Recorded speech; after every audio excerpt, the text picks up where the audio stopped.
नमस्कार दोस्तों, the लीशियम platform पर आपका स्वागत है।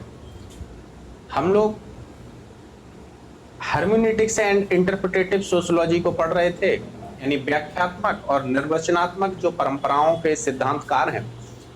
इसमें हमने जीएच मीड को पढ़ लिया था। आज हम पढ़ेंगे इरविन गॉफमैन को। और इरविन गॉफमैन से आप इतना मान के चलिए कि हमारा जो यूजीसी नेट का एग्जाम है, इरविन गॉफमैन से क्वेश्चन बन जाता है। ठीक है, तो इरविन गॉफमैन की जितनी भी थ्योरीज है हम उसको पढ़ेंगे। और ये जो हम पढ़ रहे हैं, ये हमारा जो यूजीसी नेट सोशियोलॉजी का सिलेबस है, उसका 1.4 जो यूनिट है, उसमें इरविन गॉफमैन एक शब्द दे दिया गया है कि इरविन गॉफमैन के जितने भी समाजशास्त्रीय सिद्धांत हैं, जितने भी उनके वर्क हैं, हमें वो सब यहाँ पर देखना है। तो अब ज्यादा बात ना करते हुए सीधे इरविन गॉफमैन की थ्योरीज पर आते हैं। इरविन गॉफमैन जो है वो एक अमेरिकन समाजशास्त्री हैं। इरविन गॉफमैन जो है वो कौन है? अमेरिकन समाजशास्त्री हैं। और इरविन गॉफमैन के जो कार्य हैं, इनको हम प्रतीकात्मक अंतःक्रियावादी के रूप में देखते हैं। तो इरविन गॉफमैन क्या है? प्रतीकात्मक अंतःक्रियावादी है। इरविन गॉफमैन अमेरिका के रहने वाले। इरविन गॉफमैन का जन्म 1922 और इनकी मृत्यु 1982 में हुई थी। इरविन गॉफमैन ने ऑब्जर्वेशन पद्धति यानी ऑब्जर्वेशन मेथड के माध्यम से सेटलैंड द्वीप समूह के जनजातीय समुदाय का अध्ययन किया। तो ये सारे जो मैं पॉइंट बता रहा हूं, ये एग्जाम के दृष्टि से बहुत महत्वपूर्ण है। नंबर 1 कि इरविन गॉफमैन जो है यह अमेरिका के और प्रतीकात्मक अंतःक्रियावादी, यानी ये समाज की अपेक्षा व्यक्ति की क्रिया पर अधिक बल देते हैं। इरविन गॉफमैन ऑब्जर्वेशन पद्धति का प्रयोग करते हैं और इन्होंने सेटलैंड द्वीप समूह का अध्ययन किया था। इरविन गॉफमैन की अगर हम पुस्तकों की बात करें तो सबसे महत्वपूर्ण जो पुस्तक है वो है communication conduct in island community. ये भी पुस्तक पूछी जाती है, तो आपको याद रखना है इस बुक को। Communication conduct in island community किसकी पुस्तक है? तो इरविन गॉफमैन की पुस्तक। दूसरे नंबर की जो बुक है ये बहुत इंपॉर्टेंट है, बहुत महत्वपूर्ण है, the presentation of self in everyday life. The presentation of self in everyday life. इसी किताब में इरविन गॉफमैन ने ड्रामेटोलॉजिकल पर्सपेक्टिव की चर्चा की थी, यानी अभिनव शास्त्र जो परिप्रेक्ष्य है उसकी ये यहाँ पर चर्चा करते हैं। इरविन गॉफमैन एजाइलम के बारे में बताते हैं, पागल खाने के बारे में बताते हैं कि पागल कैसे, अभी मैं आपको इनकी चर्चा करूंगा। ये सेल्फ की बात करते हैं, यानी स्वसम्मतता की बात करते हैं, और कहते हैं कि एक स्वसम्मतता जो है वो एक व्यक्ति का होता है और एक संस्था का होता है। तो एजाइलम में इन्होंने उसी के बारे में, सेल्फ के बारे में बताने का प्रयास। इनकी एक और महत्वपूर्ण पुस्तक है जिसका नाम है एनकाउंटर, यानी मुठभेड़। एक और पुस्तक है जो, ये सारी महत्वपूर्ण पुस्तकें हैं, आईएमपी हैं सारे। Behaviour in public place 1963, behaviour in public place. Next पुस्तक है स्टिग्मा यानी कलंक, 1963 में इन्होंने लिखी। इंटरेक्शन रिचुअल्स के बारे में बताते हैं ये, ठीक है। अंतःक्रिया अनुष्ठान, relation in public place, frame analysis की भी बात करते हैं, जेंडर एडवर्टीजमेंट की बात करते हैं, फॉर्म्स ऑफ टॉक की भी ये बात करते हैं। तो आपको याद रखना है इरविन गॉफमैन की जो पुस्तकें हैं, the presentation of self in everyday life, asylum, encounter, behaviour in public place, stigma, interaction rituals, relation in public place, frame analysis, gender advertise and forms of talk. तो ये सारी पुस्तकें हैं, हर एग्जाम में कभी मैचिंग के लिए आ जाती हैं, कभी डायरेक्ट पूछ लेते हैं। तो इसमें सभी इनकी जो पुस्तकें हैं सभी महत्वपूर्ण है, आपको याद रखना। अगला अगर हम देखें तो एक हमने इनकी किताबों को देख लिया, इनकी पुस्तकों को देख लिया कि इन्होंने क्या काम किया, और इन पुस्तकों में इन्होंने क्या अवधारणाएं दी हैं उनको देखते हैं। तो इनके कॉन्सेप्ट पे अगर बात करें तो इरविन गॉफमैन के जो महत्वपूर्ण कॉन्सेप्ट हैं ये अभिनव शास्त्रीय उपागम, या हम कहें कि अभिनव जो ड्रामेटोलॉजिकल पर्सपेक्टिव है उसकी बात करते हैं। और अपने ड्रामेटोलॉजिकल पर्सपेक्टिव में ही ये फ्रंट मंच के बारे में बात करते हैं, आग्र मंच और बैक मंच यानी पाश्च मंच। तो फ्रंट स्टेज की बात करते हैं और बैक स्टेज की भी बात करते हैं। इरविन गॉफमैन ने अपने सिद्धांत में इंटरेक्शन ऑर्डर बताया। इंटरेक्शन ऑर्डर क्या होता है? अभी मैं इसकी क्रिया को बताएंगे कि इंटरेक्शन ऑर्डर पहले कैसे व्यक्ति होता है, फिर व्यक्ति किस हिसाब से संपर्क में आते हैं, जब संपर्क में आते हैं तो उनका अभिनव करने का तरीका क्या है, तो इसमें इंटरेक्शन ऑर्डर में इन्होंने यही बताया। एनकाउंटर की बात करते हैं, मुठभेड़ की बात करते हैं Irwin Goffman. Platform of performance, यानी ये समाज को कहते हैं कि समाज एक रंगमंच है जिस पर व्यक्ति अपना अनुभव, अपना अभिनय कर रहा है। हर कर्ता जो क्या है, वो एक अभिनेता है, वो क्या कर रहा है, क्रिया कर रहा है। सेलिब्रेशन ऑफ सोशल ओकेजन की भी बात करते हैं, प्रसंगों का अनुष्ठान के विशेष अवसरों पर लोग किस हिसाब से अंतःक्रिया करते हैं, किस हिसाब से जानते हैं। इसके बाद इरविन गॉफमैन ने टोटल इंस्टीट्यूशन की भी बात की है, तो टोटल इंस्टीट्यूशन किसको कहा है मैं आपको वो भी बता दूंगा। केंद्रित और अकेंद्रित अंतःक्रिया की बात इरविन गॉफमैन करते हैं। प्रभाव प्रबंधन यानी इंप्रेशन मैनेजमेंट की बात भी, ये सारे टर्म एग्जाम में पूछे जाते हैं, बहुत गौर से सुनिए और नोट्स बनाइए, ठीक है। प्रभाव प्रबंधन की भी बात इरविन गॉफमैन करते हैं। और अगर नोट्स बनाने का आपके पास टाइम नहीं है तो हमारे टेलीग्राम चैनल, व्हाट्सएप ग्रुप से जुड़कर आप इस पीडीएफ को लेके प्रिंट निकलवा के अपना पढ़ें। तो प्रभाव प्रबंधन की बात भी करते हैं। सोशल स्टिग्मा, सामाजिक कलंक की भी बात इरविन गॉफमैन ने की है, यानी सोशल स्टिग्मा की बात भी इरविन गॉफमैन करते हैं। इसके साथ इरविन गॉफमैन गिव और गिव ऑफ की बात करते हैं। गिव का मतलब होता है सामान्य बातचीत, गिव ऑफ का मतलब होता है जब आपके सामान्य बातचीत में उतार चढ़ाव आने लगता है। टीम की बात करते हैं, टीम। भूमिका दूरी की बात भी आपकी इरविन गॉफमैन ने की है, भूमिका दूरी। रोल डिस्टेंस की बात भी इरविन गॉफमैन करते हैं। साइन टाइन यानी बांधने वाले, जो टाई साइन यानी बांधने वाले संकेतों की बात भी इरविन गॉफमैन ने की है। निगोशिएशन ऑफ रोल यानी भूमिकाओं का तोलमोल, इरविन गॉफमैन का ये शब्द है। अभी ये सारे शब्द मैं थ्योरी में बताऊंगा आपको, तो इसके बाद क्योंकि हम थ्योरी पढ़ेंगे और थ्योरी के बाद जो अभी तक जितने भी प्रश्न बने हैं उन सब पर चर्चा करेंगे। तो बस केवल आप तसल्ली से वीडियो को देखिए, आपकी पूरी तैयारी एक ही वीडियो में हो जाएगी। इरविन गॉफमैन ने सेल्फ कॉन्सेप्ट की बात की है, यानी एक रूपता की अवधारणा बताई। ये एक रूपता क्या है अभी मैं आपको बताऊंगा।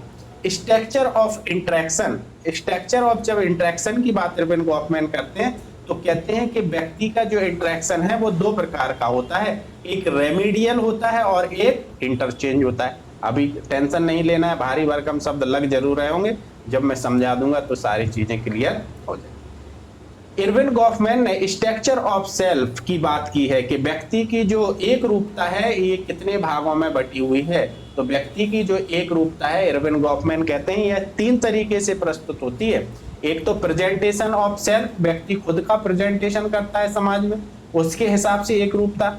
एक संस्थागत एक रूपता होती है, इंस्टीट्यूशनल सेल्फ होती है। और दूसरा होता है रेलिवेंस ऑफ बॉडी यानी शरीर की प्रासंगिकता। और इसी में इन्होंने जेंडर एडवर्टीज की बात की है कि किस हिसाब से एक लिंग के प्रति हमारी एक सेल्फ बन चुका है, हमारी एक रूपता बन चुकी है किसी भी चीज को। अभी मैं सारी चीजों को एक एक करके क्लियर कर दूंगा। इरविन गॉफमैन के अध्ययन को रॉबिन विलियम्स ने, इरविन गॉफमैन के अध्ययन को रॉबिन विलियम्स ने अपनी पुस्तक द की सोशियोलॉजिकल थिंकर्स में बताया है कि इरविन गॉफमैन ने तीन पद्धतियों का प्रयोग किया है। इरविन गॉफमैन ने एथनोग्राफिक ऑब्जर्वेशन का प्रयोग किया है, इन्होंने नेचुरलिस्टिक ऑब्जर्वेशन का प्रयोग किया है। एथनोग्राफिक यानी निर्जातीय अवलोकन, नेचुरलिस्टिक ऑब्जर्वेशन का मतलब है प्राकृतिक अवलोकन, और सेकेंडरी ऑब्जर्वेशन का मतलब है द्वितीयक अवलोकन, यानी तीन प्रकार के अवलोकनों का इरविन गॉफमैन यूज करते हैं। एथनोग्राफिकल ऑब्जर्वेशन, नेचुरलिस्टिक ऑब्जर्वेशन और सेकेंडरी ऑब्जर्वेशन। निर्जातीय अवलोकन, प्राकृतिक अवलोकन और द्वितीयक अवलोकन का इन्होंने प्रयोग किया है। निर्जातीय अवलोकन के माध्यम से इरविन गॉफमैन शेटलैंड द्वीप समूह के निर्जातीय समुदाय यानी आदिवासी समुदाय के बारे में गहन एवं सूक्ष्म अध्ययन इन्होंने किया है। ठीक है, तो ये आपको है डीप एंड डिस्क्रिप्टिव जो स्टडी है इनकी इस शेटलैंड द्वीप पर है। जबकि जो नेचुरलिस्टिक ऑब्जर्वेशन है इसके अंदर इरविन गॉफमैन आम बोलचाल की जो भाषा है उसका अध्ययन करते हैं, रेडियो का अध्ययन करते हैं और भाषण का प्रयोग इसमें करते हैं।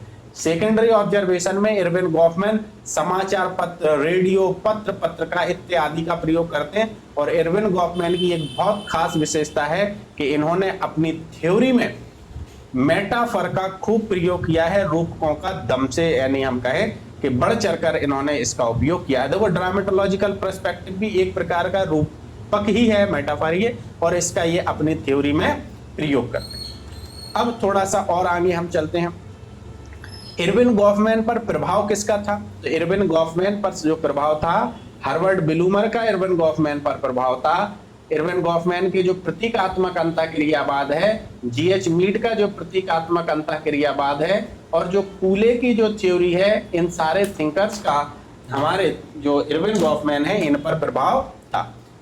लॉयड वर्नर जो है, इनका सोशल स्ट्रेटिफिकेशन जब मैं आपको पढ़ाऊंगा तो लॉयड वर्नर की वहां पर चर्चा करेंगे, क्योंकि यहाँ पर अगर मैं ब्लूमर को बताने लगा जीएच मीड और कूले को तो वीडियो वैसे ही तो शिकायत होती है कि सर आपके वीडियो बड़े लंबे रहते हैं। लेकिन आधा अधूरा ज्ञान से अच्छा है कि हम समय ज्यादा दें और किसी चीज को गहराई से पकड़ें, तो उससे चीजें क्या है कि प्रश्न गलत होने की संभावना बहुत कम हो जाती है। थोड़ा सा पढ़ा अफजल गगरी वाली कहानी हो जाएगी कि वो छलकती जाता है। मैंने इरविन गॉफमैन को पढ़ लिया, कॉन्सेप्ट पढ़ लिए और किताबें मैंने, ऐसा नहीं होता। इरविन गॉफमैन को पढ़ने के लिए एक प्रमाणित किताब हो और आपने गहराई से अध्ययन किया। खैर ज्यादा बात ना करते हुए, इरविन गॉफमैन पर हार्वर्ड ब्लूमर का प्रभाव था, इरविन गॉफमैन पर लॉयड वर्नर का प्रभाव था, इरविन गॉफमैन पर दुर्खीम का भी प्रभाव था। यानी दुर्खीम के सोशल फैक्ट से ही प्रभावित होकर इन्होंने फ्रेम एनालिसिस की बात की थी। और इन्हीं पर जो इरविन गॉफमैन है, जॉर्ज सिमेल के जो शुद्ध समाजशास्त्र, प्योर सोशियोलॉजी का भी इरविन गॉफमैन पर प्रभाव था। ठीक, इरविन गॉफमैन के अगर हम प्रतीकात्मक अंतःक्रियावाद को मुख्य रूप से देखें तो दो भागों में बांट सकते हैं। इरविन गॉफमैन के प्रतीकात्मक अंतःक्रियावाद को हम दो रूपों में बांट सकते हैं। पहला जो है वो ड्रामेटोलॉजिकल पर्सपेक्टिव है, यानी अभिनव शास्त्रीय परिप्रेक्ष्य है, और दूसरा है इनका अंतःक्रियावादी संबंधी, यानी जो अंतःक्रिया से संबंधित विचार है, उस रूप में इसको हम बांट सकते हैं। इसमें देखेंगे जो ड्रामेटोलॉजिकल पर्सपेक्टिव है, इस ड्रामेटोलॉजिकल पर्सपेक्टिव में बहुत ज्यादा बल जो इरविन गॉफमैन देते हैं वो प्रभाव प्रबंधन पर देते हैं। ये जो आपका प्रभाव प्रबंधन है, इसको इन्होंने इंप्रेसिव मैनेजमेंट कहा है, और कहा है कि जिस परिस्थिति में कर्ता क्रिया को करता है, उस परिस्थिति में जो संकेत होते हैं, जो प्रतीक होते हैं, अपना प्रभाव जमाने के लिए, अपना इंप्रेशन जमाने के लिए कर्ता उन प्रतीकों का प्रयोग करता है। ठीक है, इस अपने ड्रामेटोलॉजिकल पर्सपेक्टिव में वो कहते हैं इरविन गॉफमैन कि यह जो समाज है, यह समाज एक रंगमंच की तरह है, और इस रंगमंच पर हम सभी एक कर्ता हैं, हम सभी एक अभिनव करता है, और हम अपने अभिनव के माध्यम से हम अपनी जब फ्रंट स्टेज पर जाते हैं, जब समाज में किसी, जैसे मैं यहाँ पर टीचर की भूमिका निभा रहा हूँ, तो मैं एक प्रकार का अभिनव कर रहा हूँ, और वहां पर बैठे आप पढ़ रहे हो तो आप भी एक प्रकार का अभिनव कर रहे हो। कहते हैं इरविन गॉफमैन, जब कर्ता अभिनव करता है, यानी समाज रूपी मंच पर आता है, तो उसका जो पर्दे के पीछे वाला आई है वो विलुप्त हो जाता है, और समाज के सामने वो मी में बदल जाता है, और इस मी में वो सीखा हुआ व्यवहार करता है कि टीचर की भूमिका क्या है, स्टूडेंट की भूमिका क्या है, फादर की क्या है, हस्बैंड की क्या है, फ्रेंड्स की क्या है, यानी समाज में दुकानदार की भूमिका क्या है।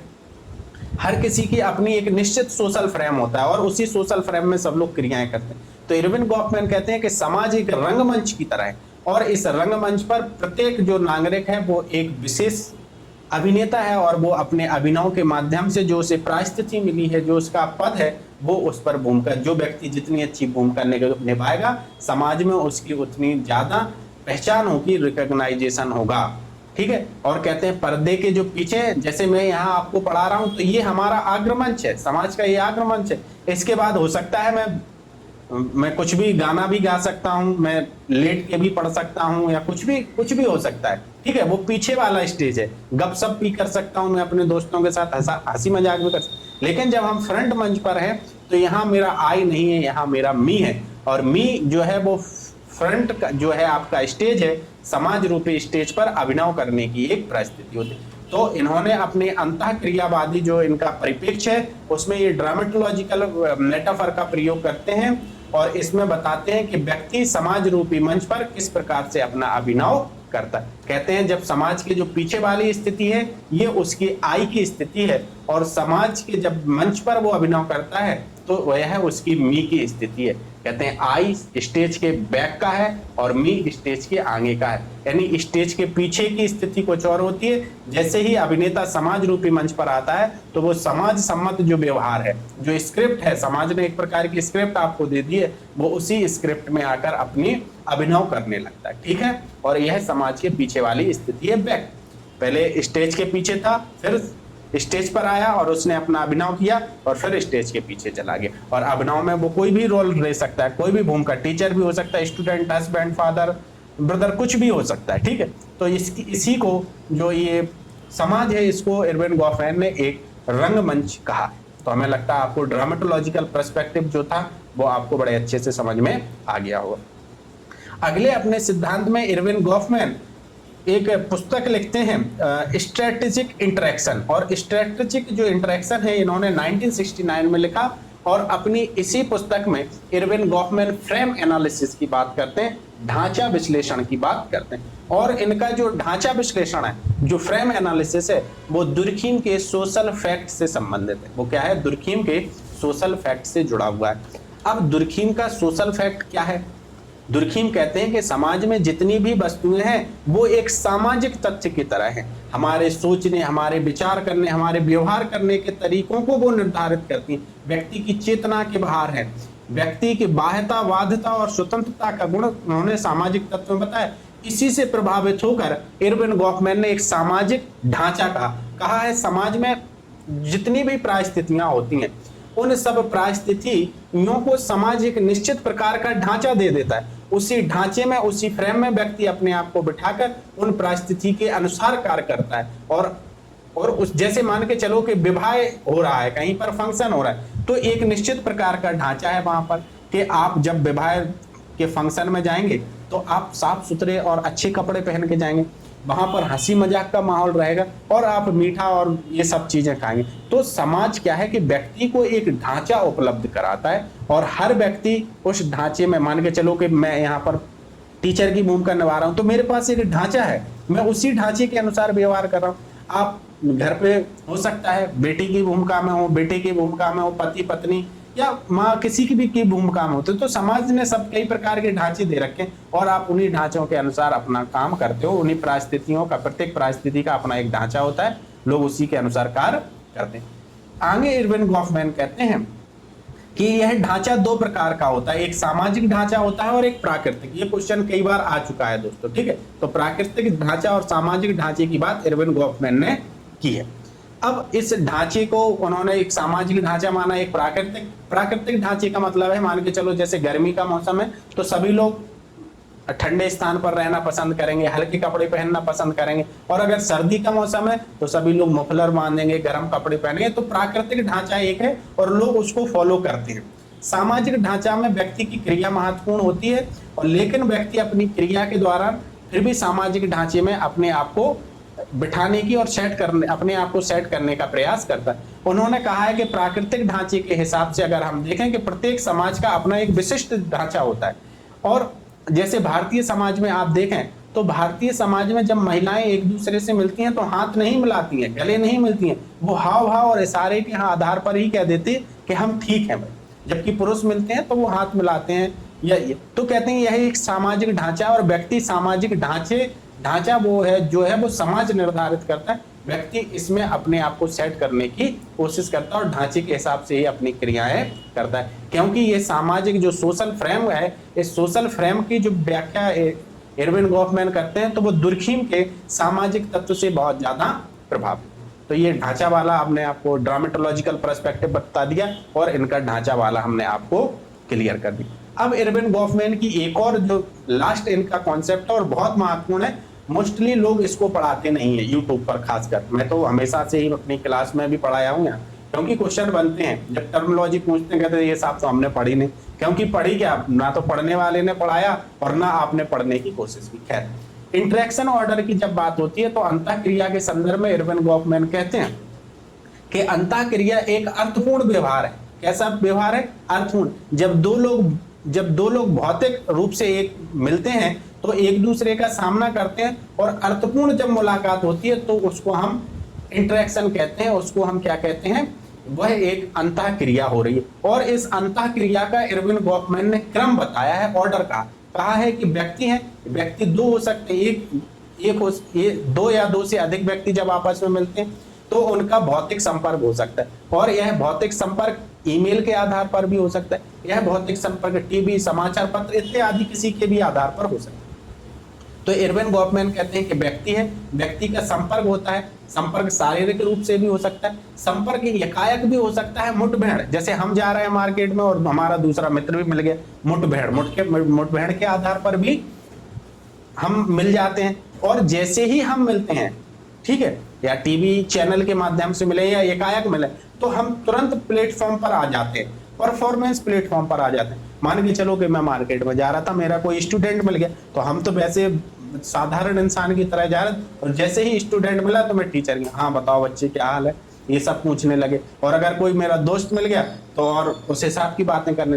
यानी इरविन गॉफमैन कहते हैं कि व्यक्ति जब संपर्क में आता है, संपर्क में दो तरीके से आ सकता है, एक तो भौतिक रूप से या किसी और माध्यम से जुड़ सकता है, या एकाएक मुलाकात। वो कहते हैं जैसे ही एकाएक मुठभेड़ हुई, मिलन हुई, व्यक्ति तुरंत अभिनव रूपी मंच पर आ जाता है और उसी के अनुसार कार्य करने लगता है।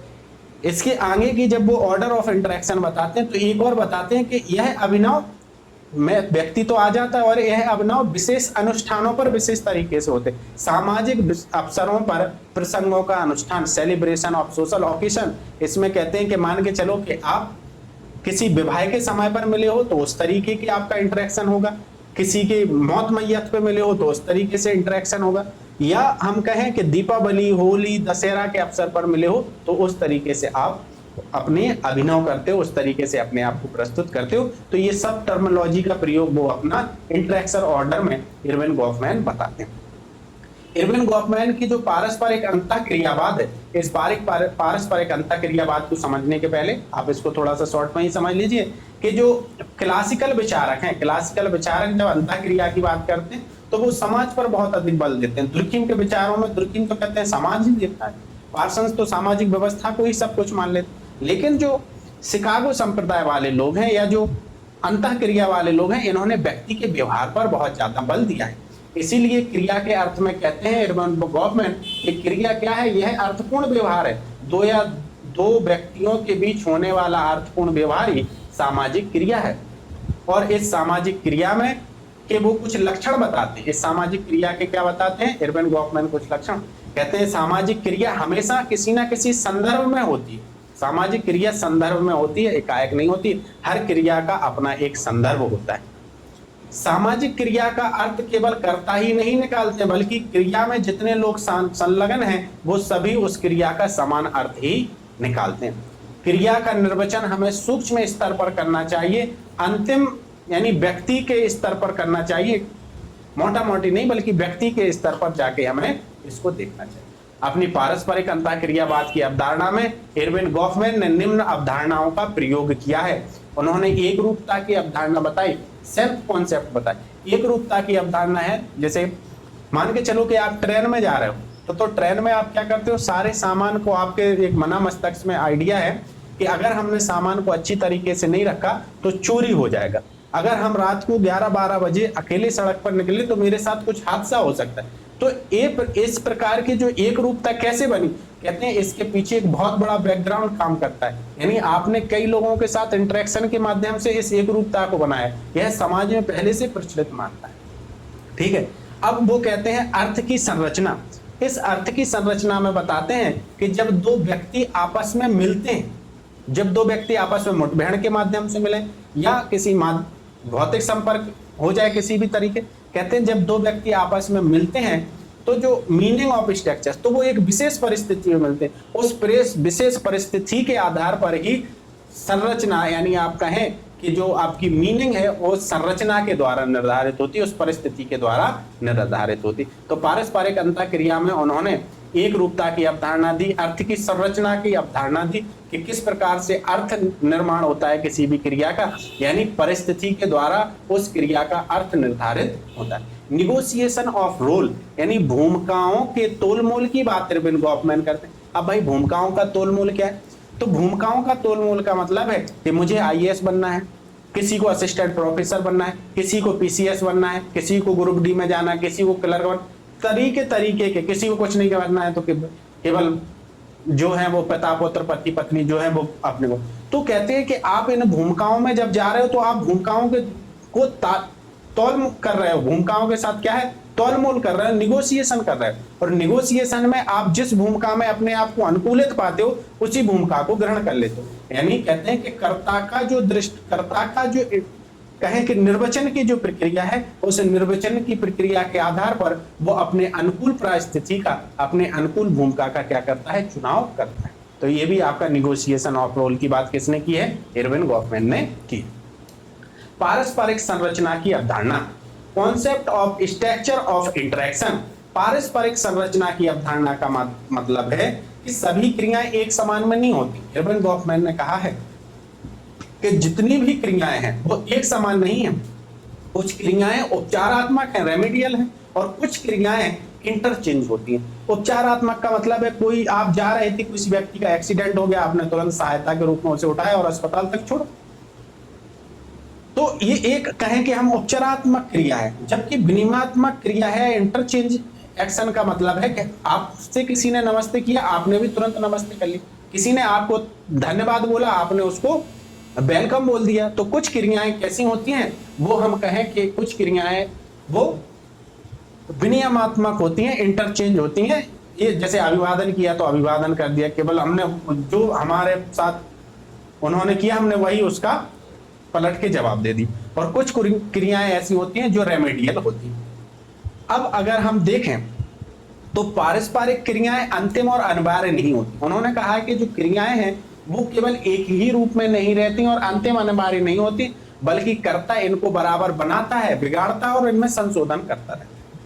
एक रूपता की संरचना, एक रूपता की संरचना में इरविन बहुत महत्वपूर्ण कॉन्सेप्ट है। आपको ना तो यूट्यूब पे कोई पढ़ाएगा इसको, और ना ही आपको क्लास में, बहुत ही कम लोग पढ़ाते हैं एक रूपता। मैं आपको पढ़ा रहा हूं तो गौर से समझिए और सुनिए।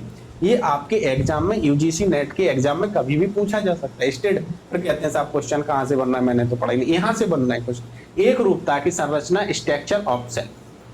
वो कहते हैं कि जैसा समाज होगा, जैसा समूह होगा, व्यक्ति की एक रूपता वैसी ही बनेगी।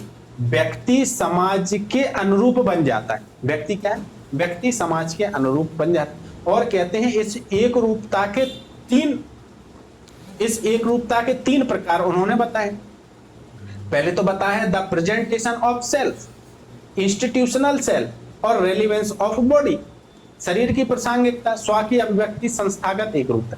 एक रूपता का मतलब क्या है कि एक जैसा सोचना। एक जैसे मैंने कहा कि एक रूपता का मतलब क्या, आप सब सोचते हो कि 11 बजे रात में अगर निकलेंगे तो कोई दुर्घटना हो सकती है, हमारे साथ चोरी भी हो सकती है, या कोई हमें नुकसान भी पहुंचा सकता है। जब आप ट्रेन में जाते हो तो अपने सामान की सुरक्षा करते हो। ये एक रूपता बनती कैसे, कहते हैं यह एक रूपता हम जब समाज में बहुत ज्यादा इंटरेक्शन करते हैं लोगों के द्वारा, तो उस इंटरेक्शन के आधार पर एक रूपता का निर्धारण होता है। कहते हैं इस एक रूपता की अभिव्यक्ति, प्रेजेंटेशन ऑफ सेल्फ, इस एक रूपता की अभिव्यक्ति के लिए इरविन गॉफमैन ने कहा है कि जब आप नाटक पर किसी अभिनेता को अभिनय करते हुए देखते हो तो कहते हो कि वह अभिनेता क्या है, रटे रटाए संवाद बोलता है। जैसे मैं टीचर हूं तो यहाँ पर कुछ मेरे पास ऐसी कोटेशन है कि मैंने अपने टीचर से सुने, वो रटे रटाए संवाद। लेकिन इन संवादों के बीच में कई बार मैं अपने हिसाब से भी बोल देता हूं, अपने चीजों में संशोधन कर देता हूं। जैसे मान के चलो कि लेखक ने कोई स्क्रिप्ट दी किसी अभिनेता को, तो अभिनेता कहता है कि लेखक साहब इसमें ये परिवर्तन कर दें। ऐसे ही समाज ने हर व्यक्ति को एक स्क्रिप्ट दे दी है, वो व्यक्ति क्या है कि उस स्क्रिप्ट को पढ़ता है, उसी को प्रस्तुत करता है। जैसे आपके पास एक स्क्रिप्ट है कि अच्छी पति की क्या भूमिका है, अच्छी पत्नी की क्या भूमिका, अच्छे पिता की, अच्छे टीचर की, अच्छे स्टूडेंट की क्या भूमिका। आपके पास एक पूरा स्क्रिप्ट है, आप उसी स्क्रिप्ट को पढ़ के उसी के तरीके से संवाद करते हो और अपनी चीजों को प्रस्तुत करते हो, अपनी एक रूपता को प्रस्तुत करते हो। लेकिन इसमें थोड़े बहुत आप स्वयं के आधार पर भी बदलाव करते हो। तो उन्होंने कहा है कि एक रूपता की अभिव्यक्ति के दो है, एक तो आपको जो समाज ने स्क्रिप्ट दी है आप उस हिसाब से अपनी एक रूपता की अभिव्यक्ति करते हो, और कुछ अपने माध्यम से स्वयं की एक रूपता भी आप उसमें जोड़ देते हो।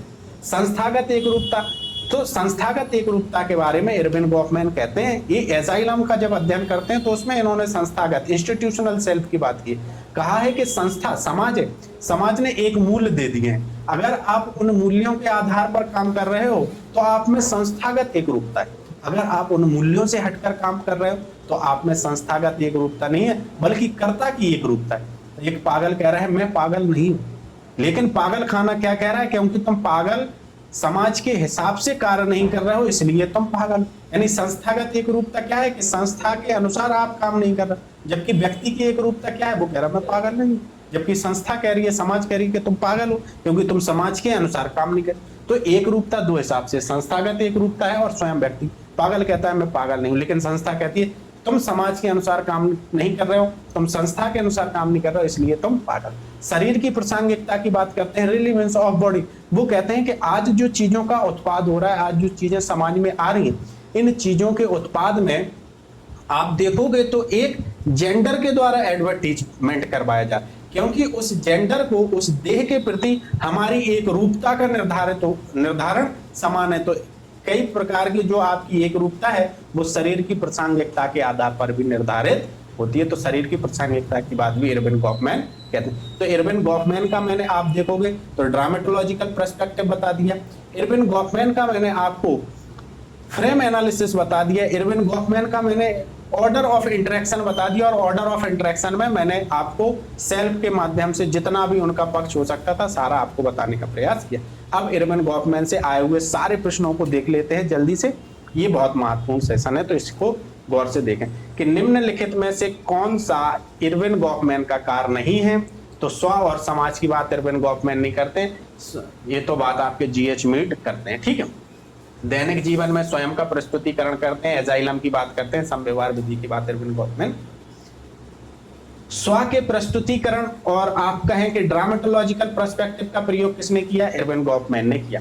इरविन गॉफमैन ने अपने कार्यों में निम्नलिखित में से किन अवधारणाओं का प्रयोग किया है, तो केंद्रित अन्योन्य क्रियावाद फोकस्ड का किया है, अनफोकस्ड का किया है, मुठभेड़ का सामना करना का किया है, फ्रंट स्टेज का किया है, बैक स्टेज का किया है, इंप्रेसिव मैनेजमेंट की बात की है। यानी इरविन गॉफमैन ने सभी का प्रयोग किया है, मैं अभी आपको पढ़ा के आया हूं तो इसमें लगा लीजिए आप भी सही हो जाएगा।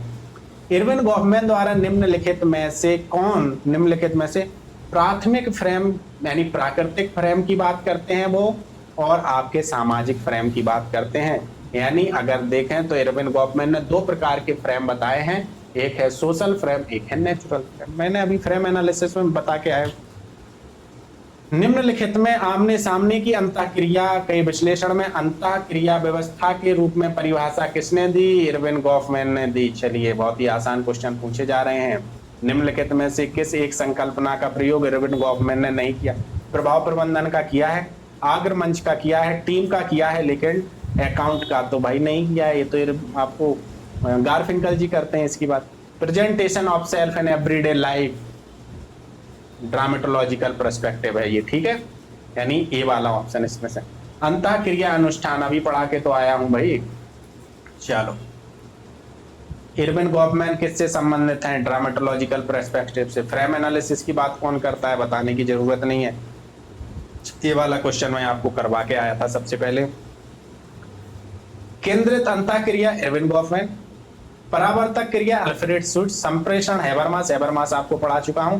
बी संस्थानीकरण की बात लकमैन ने की है तो ये आप कर लेंगे, वो ABCD तीनों मतलब सामने ही सामने लगे हैं तो वो सही। निम्नलिखित में से नाटक रोजमर्रा के जीवन से एक समता का आधार किसने, तो ड्रामेटोलॉजिकल पर्सपेक्टिव की बात की है।